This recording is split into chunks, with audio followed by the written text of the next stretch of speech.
Tiniyak ng palasyo na hindi maapektuhan ang paghahanap ng katarungan sa mga katiwaliang nangyari noong nakaraang administrasyon.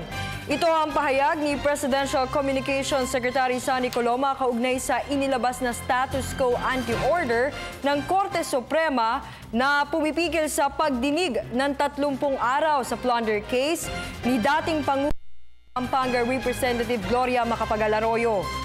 Ayon kay Coloma, hindi natitinag ang paghahangad ng gobyerno na panagutin ang mga nagkasala dahil tungkulin ng pamahalaan na ipatupad ang batas.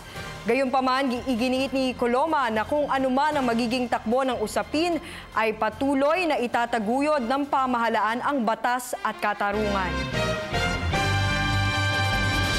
Ang tungkulin ng ating pamahalaan ay magpatupad ng batas at ito ay patuloy na ginagampanan dahil ito ay mandato